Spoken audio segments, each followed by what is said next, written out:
went to Dreamcatcher Gaming's Venom series to talk to some folk. Here's one of the coolest casters around. Thank you for watching. So, most people already know who you are by this point, but can Really? you tell me I've seen a bunch of like local streams, and I think I've seen you at some of the other regionals before, so that's the reason I'm saying that. Yeah. But name tag and where are you from? My name's Fro. I am from Los Angeles. I'm born in San Diego, but I've been living in Los Angeles for 5 years. Hey, SoCal is still SoCal, man. Yes, sir. Have you been like competing for a long time, or how long have you been competing? I'm an ultimate baby, so I started competing in 2019. Okay. So just about over 3 years. Okay. Yeah. So one thing I also tell, or I ask really, like if they've been competing, but you do something else. I do some Smash commentary on the side. Yes, that's true. That's true. Oh my God, it's awesome. How long have you been doing that though?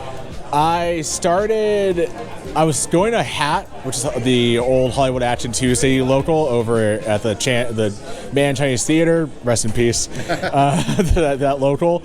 And I just noticed that there was just nobody stepped up to do the mic. I did college radio for 5 years. Oh, really? And so, UC Santa Cruz at KZSC was my radio station. Yeah. That's pretty dope. Yeah, so I was like, yeah, I like sports. I like competing. I like this game. I'll learn a bit. The VODs from like my first time doing comms, you can go and see them. They're bad. They're bad. I was like, it's an ASMR for what I was just like not confident in myself. And then like the more I've played and gotten used to commentary, the better it's gotten. So like I've done some online tournaments because I've run them for like a little Discord I was in, and because I was running the stream, I forcibly had to do commentary. Yeah. So I had to commentate while I was running the stream, running the tournament, and competing at the same time. So, and that's a large part of how I got better at doing commentary too. Is during the pandemic, I started hosting my own $20 Wi-Fi tourneys. I just give away $20 to whoever won, whatnot. Yeah. And I started helping out my friends Jet and GoldenEye and Robot Red, who run a Wi-Fi. There was a Wi-Fi tourney Discord over in upstate New York. Shout outs to the Jetstream folks if they ever see this. And they helped me improve a lot as a caster. And then ever since, I've just been doing more and more events and trying to. My big thing lately is I really want majors and bigger stream events to do casting bilingually in English and Spanish. There's a lot of great Mexican casters out there, a lot of casters south of the border who don't get the same chances that guys like me get or folks like me get, because it's just the barrier is usually really hard for travel. So I'd really like to, promote and emphasize casting and commentary in Spanish. I think every major, VGBC, all these guys that do these big events, they gotta get Spanish language casters out there. Yeah. There's a bunch of really good ones. I know Waybash brought a couple over. And, yes, sir. I'm glad to see that. I'm glad to see people championing that. So that's pretty cool, man. Thank you for that. To move forward back into a little bit more of the competitive part, who is your main? I main Incineroar, the bid cat. Woo! Do you have any secondaries, or are you just really stuck on? I've been working on a Meta Knight and a Diddycon, and I have 3 other characters I mess around with, but in brackets almost always Incin. Oh, okay. How did you arrive at Incineroar? When I picked up the game and I started playing competitively, I started with Palutena, and I was really frustrated about fighting shorter characters. I had a friend who would main Inkling, and it was really I was just bad, and I struggled with it. And I was like, this character's not fun to play with.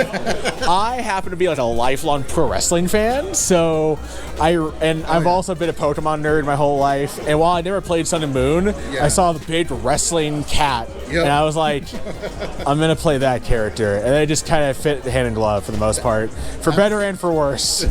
Hey, listen, if SkyJ can make it work, anyone can make it work.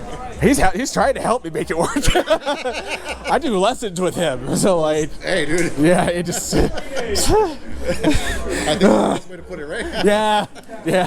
He's an incredible player, man. So this isn't really your first, at least not that I'm aware of. This is not your first Dreamcatcher tournament, whether it be competing or commentating. But what was your first one? It was probably one of the WSWs back in the day when they were hosting over in. Was it Chatsworth? Is that the one? Not Chatsworth. That's the Goomba Stomping Saturdays. Okay. It was before that. It was before the pandemic.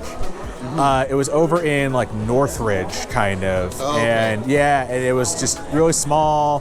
There's Brian, like one or two other people.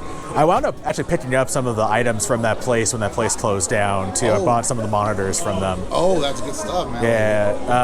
What and were the victors of that spoil? Or the spoils of that victory? yeah, basically. I mean, granted, they're being used right now. The two of the monitors I brought here, so it's like the old DCG is back. Hey, there and then you go. I was actually part of the DCG team for like 6 months during the post-pandemic era. Brian brought me on board to be the official caster. I'm now with POW Gaming. Shout out to POW Gaming. Yeah. Yeah.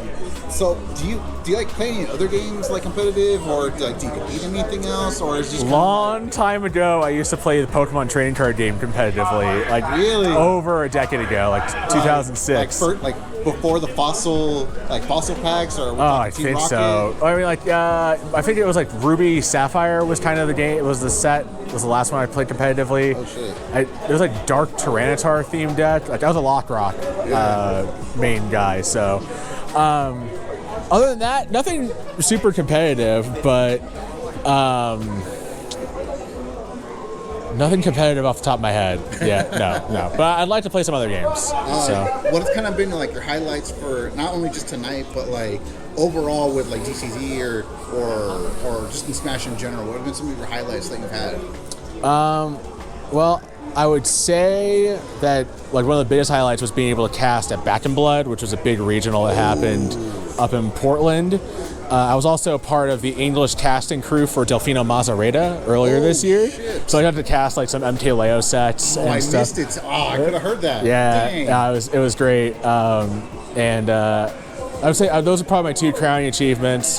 You know, I'm like an O2er, so I don't have any. I'm like some senior, wins. Don't worry about it. So You're in company. You're yeah. in company. So I want to say thank you for taking the time. I know you're probably going to be going to cast and everything sometime Yes. soon. But is there anything that you want to say to the crowd, to anyone that's going to be watching this? Any shout outs? Anything? Anything you want to say? sure.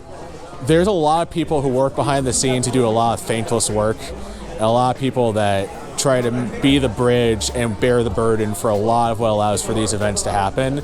So you should always take the time to thank your TOs, thank the community leaders, the folks that are organizing, thank the people who are in carpools, just in general, people who are driving. It's a thankless endeavor.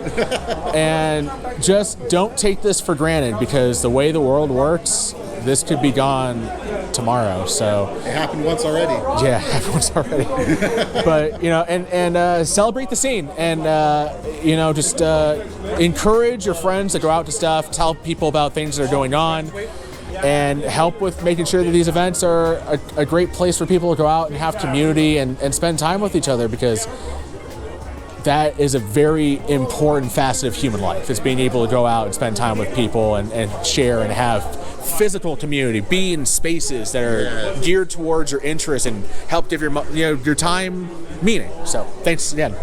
All right, man. Thank you very much for that. That was pretty cool. Thank you for everything. No problem. Boom.